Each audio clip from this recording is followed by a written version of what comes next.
This is a CBS News Special Report. I'm Gayle King here in New York. Officials in Utah are about to hold a news conference on the Charlie Kirk assassination. This morning, President Trump said that he is very certain that the suspect in Wednesday's killing is under arrest. He also said that someone close to the suspect turned him in. As soon as they have that news conference, we will take it immediately live. But for now, let's go right to Carter Evans, who is in Utah. Carter, what can you tell us? What have you heard? Well, Gayle, we are expecting this news conference to start any minute now. I'm watching off camera here to see when authorities start walking in. But here is what we know. CBS News has confirmed through multiple law enforcement sources that the name of the suspect is Tyler Robinson. He is 22 years old, so college age, just like authorities had said when they found that picture and first released that picture yesterday. We did get some clearer pictures yesterday that they had enhanced of this individual, and we're told that he confessed to his father. He lives in southern Utah, and that's where he confessed to his father and was apparently turned in to U.S. Marshals. That is the latest. As far as details about how this all went down, what he has said to authorities about what occurred, has he confessed to them, we're hoping to find that out when this news conference begins in just a few minutes. We do know that they had a tremendous amount of video of this individual. They were able to get that out to the public. They had 7,000 tips come in on the tip line that they were following up on. But in the end, it appears that this individual turned himself in with his father. All right. Thank you very much. Let's turn now to senior White House correspondent Weijia Zhang and Anna Schechter, who is CBS News senior coordinating producer for crime and public safety. Good morning, guys. You know, yesterday when they released a lot of information. We saw his picture, we saw his escape. And when I went to bed last night, I said, now it's only a matter of time, surely. When I woke up this morning, I said, now we're certainly going to have something. So I was surprised that it was taking so long since the picture was so clear. And I kept thinking, family members, somebody knows this guy. Somebody speak up, Weijia. Well, you know, last night, Gayle, we had a press conference from local authorities in Utah.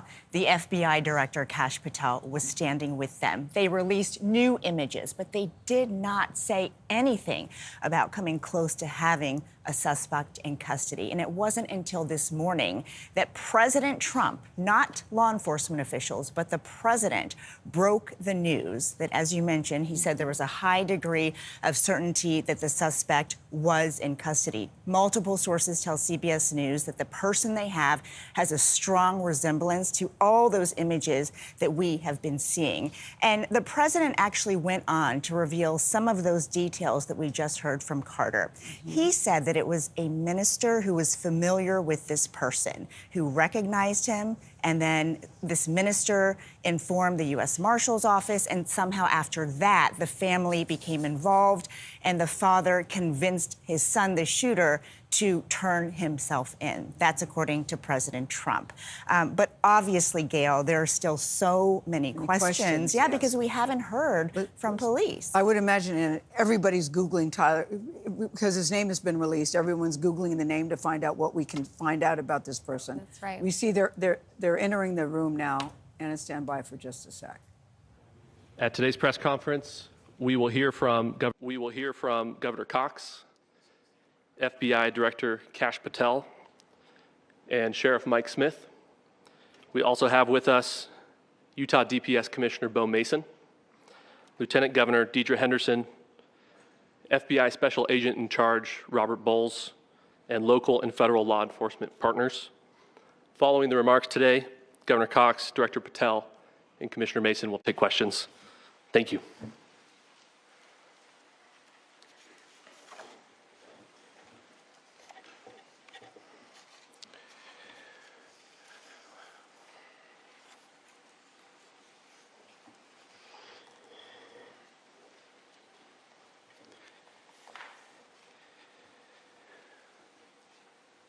Good morning, ladies and gentlemen. We got him. On the evening of September 11th, a family member of Tyler Robinson reached out to a family friend who contacted the Washington County Sheriff's Office with information that Robinson had confessed to them or implied that he had committed the incident. This information was relayed to the Utah County Sheriff's Office and scene investigators at Utah Valley University. This information was also conveyed to the FBI. Investigators reviewed additional video footage from UVU surveillance and identified Robinson arriving on UVU campus in a gray Dodge Challenger at approximately 8:29 a.m.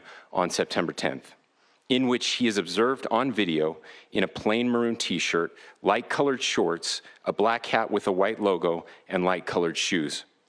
When encountered in person by investigators in Washington County on September 12th, in the early morning hours, Robinson was observed in consistent clothing with those surveillance images. Investigators interviewed a family member of Robinson who stated that Robinson had become more political in recent years. The family member referenced a recent incident in which Robinson came to dinner prior to September 10th, and in the conversation with another family member, Robinson mentioned Charlie Kirk was coming to UVU. They talked about why they didn't like him and the viewpoints that he had. The family member also stated Kirk was full of hate and spreading hate. The family member also confirmed Robinson had a gray Dodge Challenger. Investigators identified an individual as the roommate of Robinson. Investigators interviewed that roommate, who stated that his roommate, referring to Robinson, made a joke on Discord. Investigators asked if he would show them the messages on Discord. He opened it and showed several messages to investigators and allowed investigators to take photos of the screen as each message was shown by Robinson's roommate. These photos consisted of various messages, including content of messages between the phone contact named Tyler with an emoji icon and Robinson's roommate's device. The content of these messages included messages affiliated with the contact Tyler, stating a need to retrieve a rifle from a drop point, leaving the rifle in a bush, messages related to visually watching the area where a rifle was left, and a message referring to having left the rifle wrapped in a towel. The messages also refer to engraving bullets and a mention of a scope and the rifle being unique. Messages from the contact Tyler also mentioned that he had changed outfits. I know there's been speculation as well as to the writing on those casings, those bullet casings, and I believe we have that as well. And I will share that with you now. So the area north of Campus Drive Road where the suspect crossed over, you saw some of that in the video that we released last night, consists of a grassy area with trees on the edge of the UVU campus. Investigators discovered a bolt-action rifle wrapped in a dark-colored towel. The rifle was determined to be a Mauser Model 98 30-06 caliber bolt-action rifle. The rifle had a scope mounted on top of it. Investigators noted inscriptions that had been engraved on casings found with the rifle. Inscriptions on a fired casing read, "Notices, bulges, capital O-W-O, what's this, question mark." Inscriptions on the 3 unfired casings read, "Hey fascist, exclamation point, catch, exclamation point." Up arrow symbol, right arrow and symbol, and 3 down arrow symbols. A second unfired casing read, "Oh Bella Chow, Bella Chow, Bella Chow, Chow Chow." And a third unfired casing read, "If you read this, you are gay, LMAO." We are indebted to law enforcement across the state who has worked seamlessly together, local law enforcement, state law enforcement, and our federal partners with the Federal Bureau of Investigation. We're grateful for everyone who worked together in such a short amount of time to find this person and to bring justice. I want to thank the public who has been so engaged, reviewing videos, helping us with sending in tips, and helping us get to this point. I want to thank the family members of Tyler Robinson who did the right thing in this case and were able to bring him into to law enforcement as well. I especially want to thank the family of Charlie Kirk. Erica, Charlie's parents, his children. I want us to be thinking of them as we bring justice in this case. They will be involved in that justice. We will be working very closely with them as we move through this process as well. This is a very sad day for our country, a terrible day for the state of Utah, but I'm grateful that at this moment we have an opportunity to bring closure to this very dark chapter in our nation's history. With that, I will now turn the microphone over to the Director of the FBI, Kash Patel. Thank you, Governor. This is what happens when you let good cops be cops. The FBI and our partners are proud to stand here today together to bring justice to the family of Charlie Kirk and honor his memory. I want to express my deep gratitude to President Trump, the Vice President, and the entire White House who have been so incredibly supportive with both resources and just personally to the FBI as a team. They had our backs the entire way, and I just want to express my gratitude for giving us the resources we need to operate in this space to bring this sort of justice at this sort of speed. In 33 hours, we have made historic progress for Charlie. Governor Cox, our partnership has been absolutely incredible these last few days. Our partnership will endure. Your state and local partners, your sheriffs, your DPS community has been unbelievably impressive in the hardest of times. And a case like this cannot be solved, cannot be brought without partnering with your state and local authorities. The FBI has a certain role to play, and we will play that role, and we will lead out for the federal government. But Governor Cox, we are so grateful for your state partnership that led out on this investigation. A little bit of the timeline. Charlie was shot at 12:23 p.m. on Wednesday. The first FBI agents arrived on scene in 16 minutes with chiefs of police at 12:39 and secured the scene. The FBI immediately launched fixed-wing assets. We utilized these assets to transport personnel, specialty technicians, hostage rescue teams. We also utilized these assets to go back and forth from the East Coast and here in Utah to transport forensic evidence and other evidence that will be analyzed and is being analyzed at our FBI laboratories in Quantico and other laboratories, including the ATF. At my direction, the FBI released the first set of FBI photos of the suspect at 10 a.m. local time on 9/11. Then, shortly thereafter, the FBI reward of $100,000 was released at 10:45 a.m. local. Myself and Deputy Director Bongino arrived on the scene at approximately 5:30 p.m. on 9/11. The governor led a press conference last night at approximately 8 p.m., where at my direction, the FBI released a never-before-seen video of the suspect. We also released new images to the public of the suspect. And just last night, the suspect was taken into custody at 10 p.m. local time.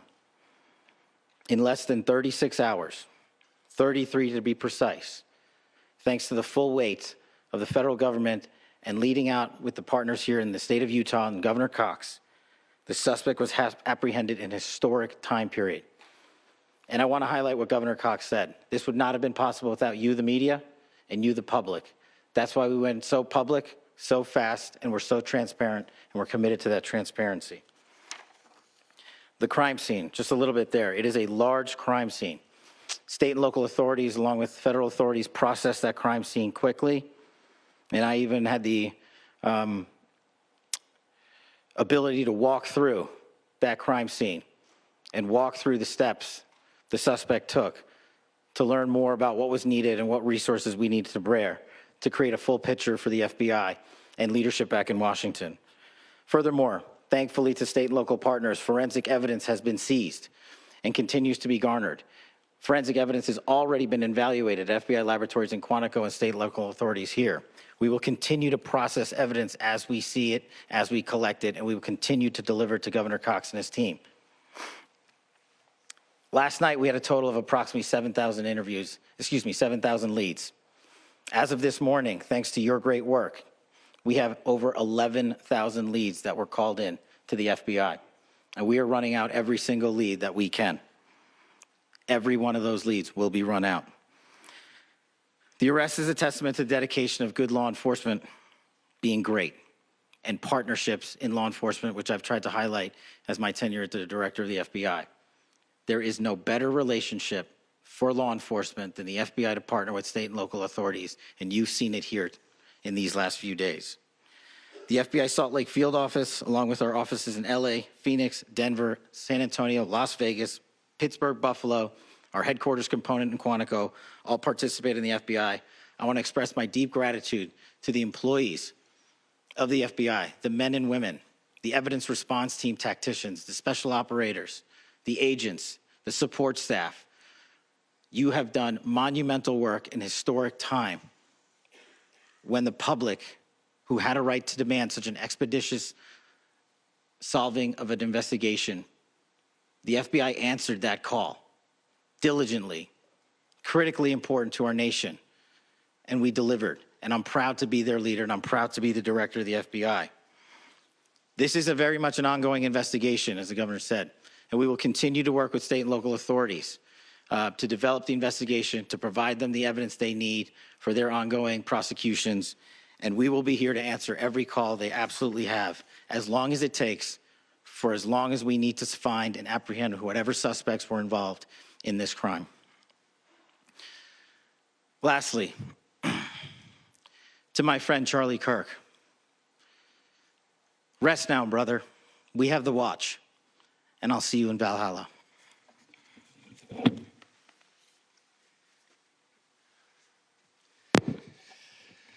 Thank you, and good morning. I would just like to take a few minutes as the sheriff to express my gratitude for everybody who has played a part in this investigation. As you know, it's been a vast, a complicated, and a very, very fast-paced investigation. You're looking at people standing up here who are running on, if they got an hour's sleep in the last couple of days, they're probably lucky. It has been very taxing. It has been so impressive, speaking on behalf of the local law enforcement, to see the cooperation that we've seen in this type of case. Across the state, sheriffs, chiefs, our state partners have stepped up and have come to the call on anything that we needed. Our county chiefs have been phenomenal. Our Utah County Attorney, Jeff Gray, who's standing up here with us, has been phenomenal in leading us through this investigation. I would like to thank the federal government for their resources, their assets. Our local team here, our FBI team, has been extraordinary in helping us work through this and bring this person to justice. Most of all, I would like to thank the public, and specifically, I would like to thank the public who turned to prayers and who turned to positiveness for us. I would like to thank them on behalf of the law enforcement community, because we needed those prayers. That's what we needed to get through this. We needed your support, and you gave it to us. We needed your patience, and you gave it to us. And I would like to thank you for the Kirk family, because that's what they need, is your support and your prayers, and that will get us through all of this. So thank you, everybody, for everybody that have stepped up. We've had such a phenomenal response to this. Thank you.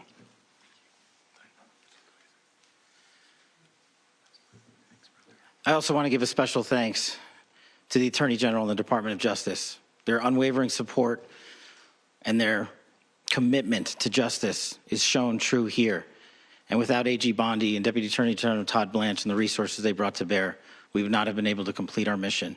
And I just want to say special thanks. It's an honor to be a part of the Department of Justice. Thank you again to our incredible law enforcement team who has worked so hard. Sheriff, I got a solid 90 minutes last night, so I'm probably the most well-rested person up here.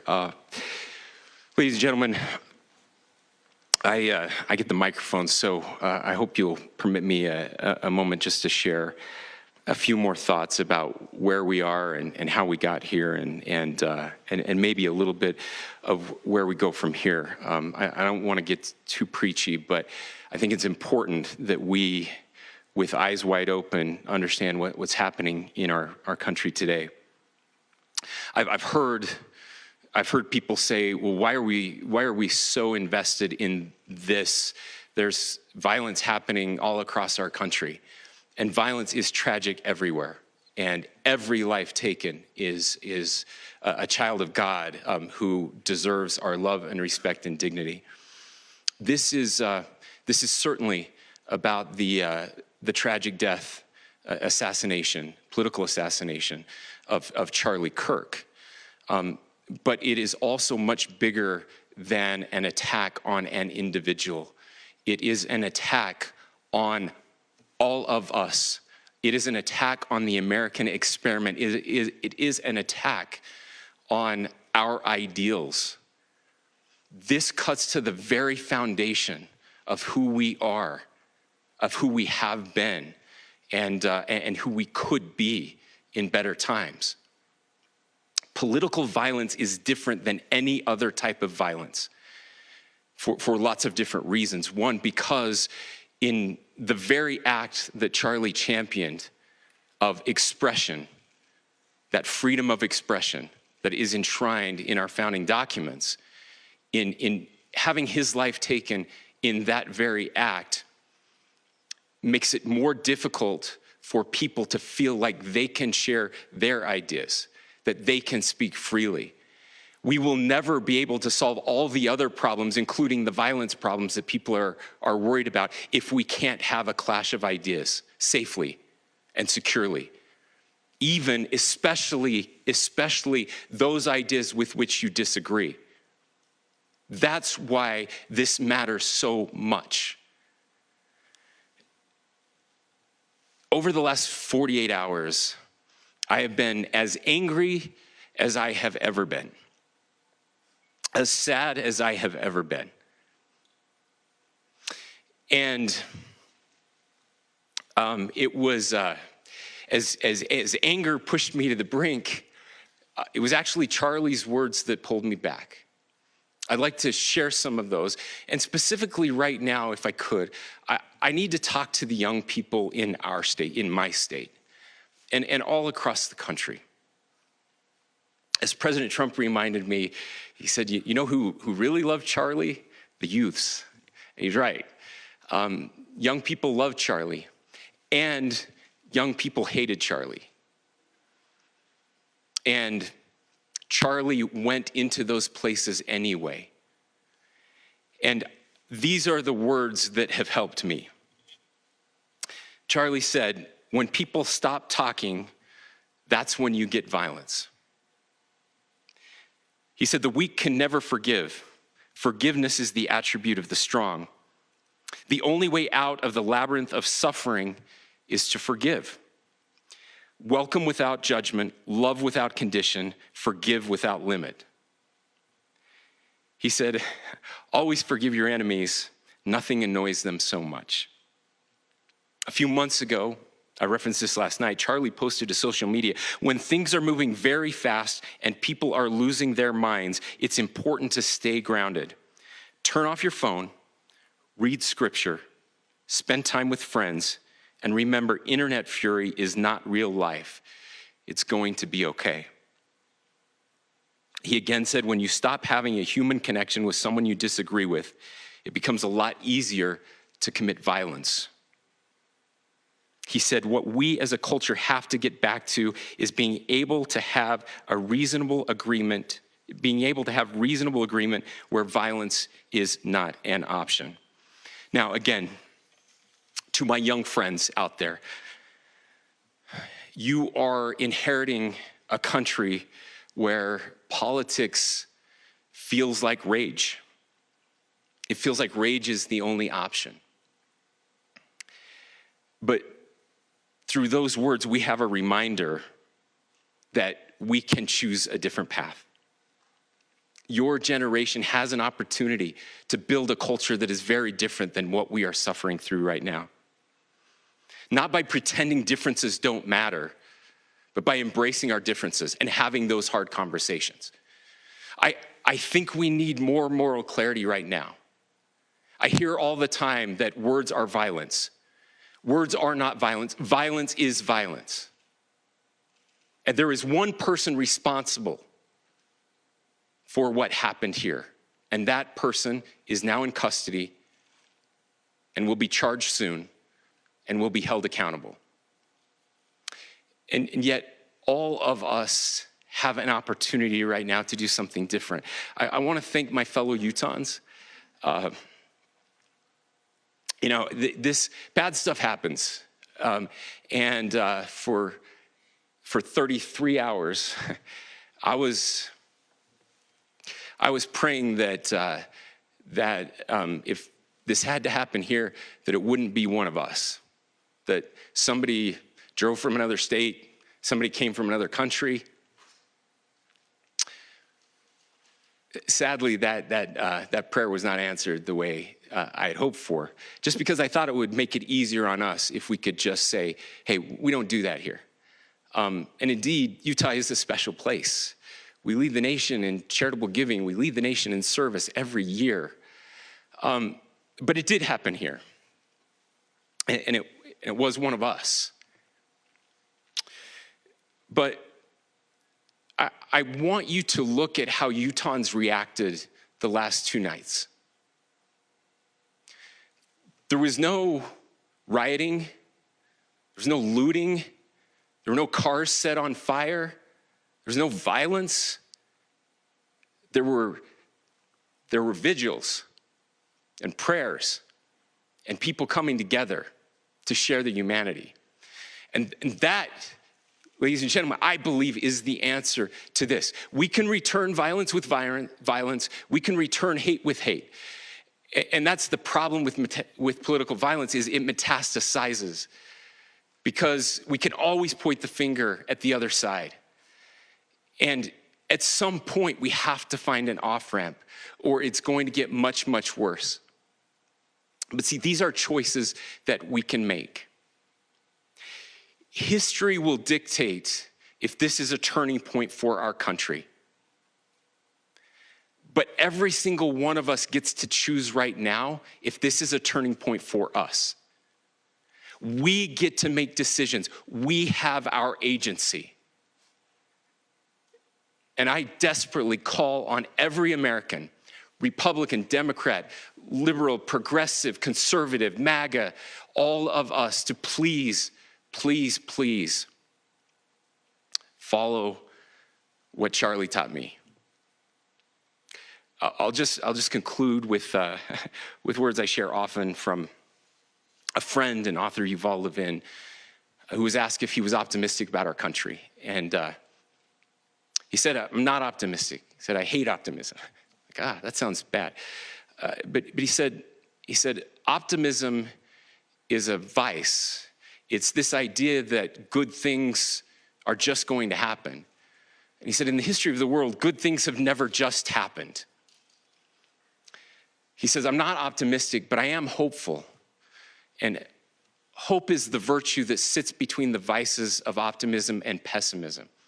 Hope is the idea that good things are going to happen because we can make them so. I still believe in our country. And I know Charlie Kirk believed in our country. I still believe that there is more good among us than evil.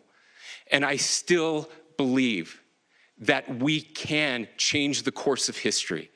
I'm hopeful because Americans can make it so.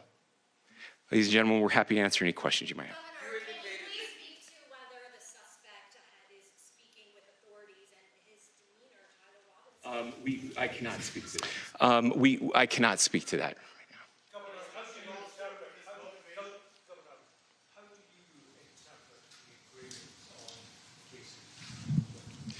Well, I will leave that up to you to interpret what those engravings mean. I think the clearest one that says "catch fascist," there's not, and by the way, that's like catch like a ball, catch this. That's I think that speaks for itself. You talked about this level of hatred that this person expressed at dinner.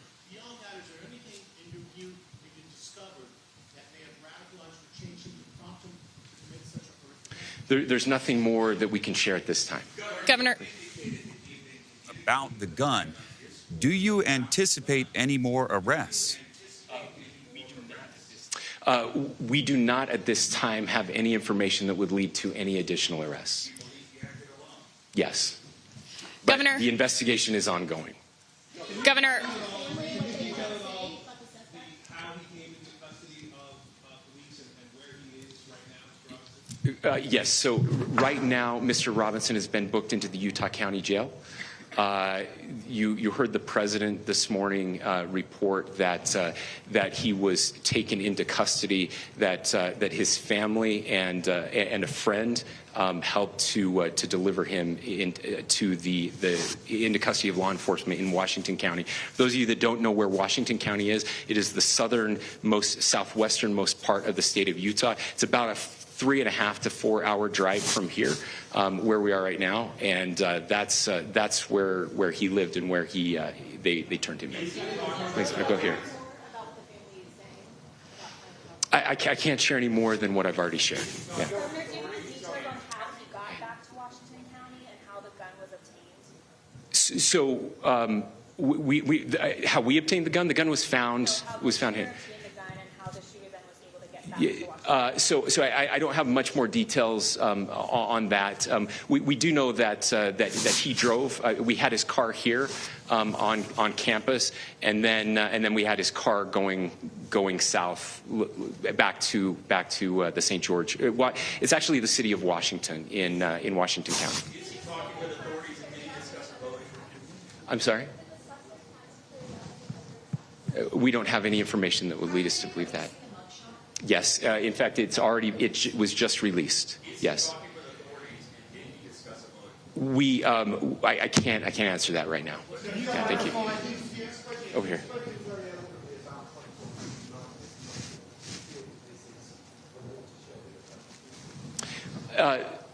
I absolutely believe that this is a watershed in American history. Yes. The question is, what kind of watershed? And that chapter remains to be written. Is this the end of a dark chapter in our history, or the beginning of a darker chapter in our history? Look, I mean, if you look at true political assassinations in this country of someone of this stature, this feels a lot like the late 60s, and having one so gruesomely displayed on camera in all of our hands and in all of our pockets.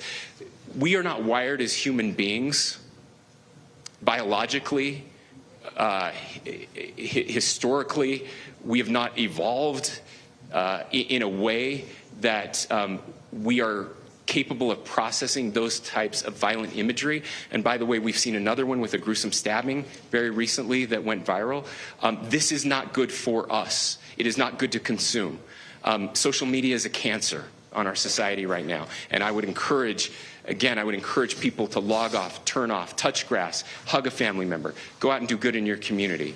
That is happening, and it's happening organically right now. I had a friend in a small city in Utah who said, we're getting together, the Republicans and Democrats in my little town are getting together to have a discussion last night, just to find a way to find their better angels. So yes, this could be, I mean, again, you have to go back to JFK to have seen a video live of something like this happening.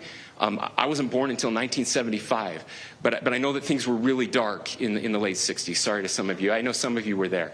But this is our moment. Do we escalate, or do we find an off-ramp? And again, it's a choice. It's a choice, and every one of us gets to make that choice. Two more questions right here.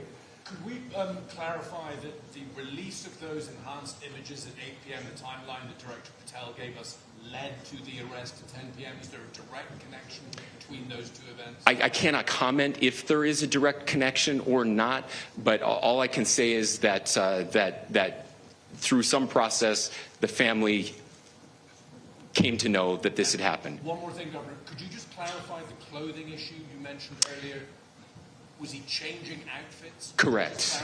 Yes. So when he's first spotted on campus, he has different clothing on, and then he changes clothing on the roof, and then changed back into that clothing at some point, so that when he was apprehended, when he was arrested, the clothing matched the clothing he had on before the shooting here at UVU. Last question here. Yes.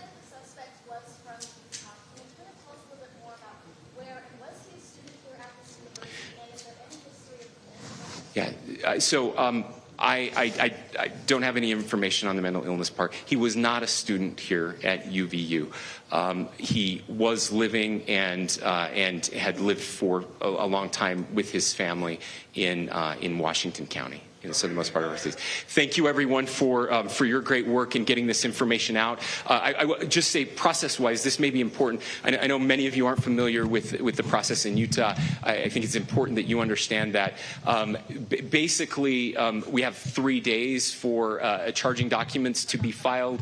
A CI will be filed. We'll have more information then, more detailed information, as those charging documents are filed in preparation for a preliminary hearing. So 3 days. So we would anticipate then that early next week those charging documents will be filed. We will obviously be working. The county attorney will be working very closely with Mr. Kirk's family as those documents and decisions are prepared and made. Thanks, everyone.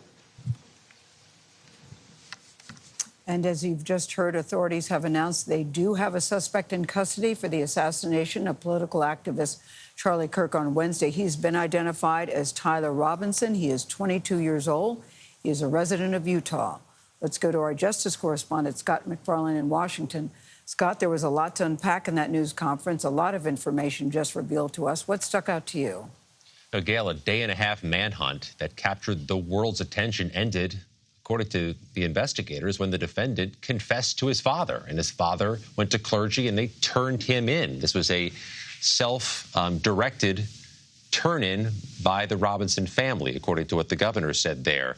11,000 tips came in. All that video was released. And a couple key takeaways from what the governor said when he was answering questions about the video and about the case: that we do not have information that will lead to any more arrests. Not the most declarative statement I've ever heard, ruling out the possibility of more arrests or more people being considered culpable in this, but saying right now that this is the one person responsible for this murder. The inscriptions on the casings, and we heard about that, you'll recall, at the murder of the United Healthcare CEO in New York City. These inscriptions, according to the investigators, included the phrases "catch, fascist," and "Bella Ciao." Bella Ciao is a refrain, a motto of the Italian resistance against fascists during World War II. And also, Gayle, it's noteworthy that the governor said, social media is a cancer. Get off social media. That had been an issue early in this investigation when the FBI director was on social media announcing people were in custody, when those people would later be released. Here is a more traditional way of releasing information to the public with all law enforcement together at a news conference. He said that it had taken 33 hours. What do you make about the speed of the case? When you think about it, they released the video, they released the pictures, and after that, things really seemed to ramp up. I was surprised to hear that he'd actually been arrested at 10 o'clock last night. Did that surprise you? The FBI director had alluded to the speed with which this investigation was concluded. And this has been faster than other cases, but there really is no traditional speed for these types of cases. And it's hard to characterize this was faster or slower than it should have been. The search, you'll recall, for Luigi Mangione in New York lasted 4 to 5 days. But this is a pretty strong indication that they think they've got their person and nobody else is a part of a network, or that there's still a public safety threat elsewhere in Utah or across America stemming from this man and this case. Well, many people are breathing a sigh of relief that he is in custody. Thank you, Scott, so much. Let's turn now to senior White House correspondent Weijia Zhang and Anna Schechter, who's a CBS News senior coordinating producer for crime and public safety. Anna, you've been on the phone. You've got sources, too. What stands out to you? What are you hearing? What jumped out at me is that they've already looked through the electronic communications between Tyler Robinson and his roommate at the time. In fact, law enforcement just told us that the roommate was told to go to that wooded area and recover the gun that was dropped there, that it was wrapped in a dark towel, all that detail. So those electronic communications, that's all part of a case that is being built right now, and we just heard that we'll see those charging documents early next week. It was interesting, too, to hear that family members said that he had become more political recently. That's right, more political, that he didn't like Charlie Kirk, and we see the message on those casings. I think that's very telling, and law enforcement right now is using that to point to a motive. Weijia? Well, Gayle, during that press conference, the Vice President, J.D. Vance, did post, and he was careful to say that the investigation is ongoing, but he said this is a big breakthrough, and everyone who helped, from the law enforcement professionals to people giving tips, deserves our credit. He said in some ways the investigation is still in the early days. I point that out because he had such a close relationship to Charlie Kirk, and so did President Trump, along with so many other White House officials. So obviously, you know, they were eager for this arrest, but for them and for President Trump and the vice president, this is extremely personal. And we heard from President Trump today, who actually broke the news to the world, that they had a suspect in custody. And he went on to say that he hopes he gets the death penalty. He says he's been in close contact with Kirk's family and that he plans to attend Kirk's funeral. So I think that is a layer that we cannot forget as we talk about this investigation, just what it means not only to our elected officials, but to their supporters and all the young people we've been interviewing who have never experienced something like this, and they're still trying to process. Yeah, there were calls very early on for him to get the death penalty, which I think really says something about the family's decision to say, when they recognized him, to make sure that their son turned himself in. And I think it's notable that the investigators and the governor talked about how in the days before Charlie Kirk visited Utah, that the suspect, Tyler Robinson, was mentioning at dinner, hey, Charlie Kirk is coming here. And that was very chilling to hear something so small that turned into something so grave. Yeah, really curious about the suspect and his back history. Well, let's turn now to CBS News national security contributor, that's Samantha Vinograd. She's in Washington. Samantha, the question for you, what would they be investigating now going forward? They seem to have a lot of information.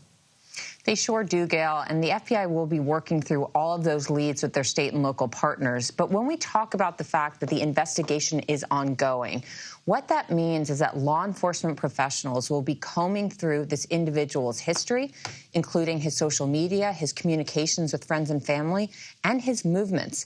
The immediate priority is to ensure that there is no ongoing threat to the public. That could entail reviewing whether this individual was in touch with like-minded individuals on Discord, on other social media channels. Was he seeking to inspire any other similar kinds of plots? So we're trying to ensure that there's no ongoing threat to the public. At the same time, investigators will want to understand the arc of radicalization and mobilization that led this individual to commit this heinous assassination. Part of that process is to try to understand if there were steps along the way that could have tipped off law enforcement, that could have prevented this horrible event, so that going forward, individuals will be more aware of what signs to look out for and how to prevent this going forward, Gayle. All right, Sam, thank you. Stand by for just a sec. Scott McFarland, let's go back to you because Sam made a very interesting point about an ongoing investigation. Do you have any more thoughts on that? Yeah, law enforcement sources say there's a good probability, if not a likelihood, there will be both local and federal charges brought against Tyler Robinson. A bit of redundancy there in the legal system. The federal charges would begin with a criminal information, then likely a detention hearing or a preliminary hearing. You can bet the farm the government will seek detention in this case, considering the scope and size of the charges. But it's worth emphasizing that federal criminal proceedings are measured in months and years, not days and weeks. Federal criminal cases span years, and we heard the president already pre-butting that timeline, saying he likes to see faster trials, and that's going to cause some controversy in itself, that type of argument ahead of a criminal proceeding. All right. Thank you very much, Scott. Now let's bring in Carter Evans, who was at the news conference. Carter, what questions are you hearing that are still left out there in Utah? I know so many people are so relieved that they have somebody in custody. Right, and that's the primary thing here. But now as we look into how this all unfolded, you know, the main question I have right now is the involvement of other people and when they knew, specifically this Discord conversation with a friend. Did that friend inform law enforcement that this had happened, or did they interview this friend after he turned himself in? That's a big question I have right now. And I asked the governor if they expected any other arrests or if he acted alone. He said they believe he acted alone, but it is still under investigation, and that could change. So that is pretty interesting there. I also have another question, too. He mentioned that they have received to date 11,000 tips. That is just astronomical. A lot of information has come in. And I'm wondering, were they able to identify this individual, this suspect, before he turned himself in? Were they on his trail already? That is not clear at this point, if it was some of those tips that panned out or if it was simply his father bringing him into the U.S. Marshal's office. So we've still got a lot to clear up here, and we're going to learn a lot more next week. He said they've got 3 days to prepare the charging documents. So basically, that's going to put them into next week, where we hear a preliminary hearing. When we get those charging documents, we're going to be able to see a lot more about what they knew when they made this arrest. I know, Carter, thank you. I was struck, too, by Governor Cox, his words to the young people to say we all have a choice now to make a different choice. We now have the option. Politics feels like rage. It doesn't have to be this way. Carter, we thank you. Scott, Anna, Weija, Sam, we thank all of you for joining us. Just to recap for you, if you're just tuning in, authorities have confirmed the arrest of a suspect in the assassination of political activist Charlie Kirk. The suspect has been named. He is 22 years old. His name is Tyler Robinson. He is a resident of Utah. He was not a student at the school, they tell us. Robinson's family and a friend were involved in persuading him to surrender. Our coverage will continue, of course, throughout the morning on our streaming channel, CBS News 24/7. There, of course, will also be more on your local news station. And tonight on the CBS Evening News, many of you will now return to CBS Mornings. This has been a special CBS Special Report. I'm Gayle King here in New York.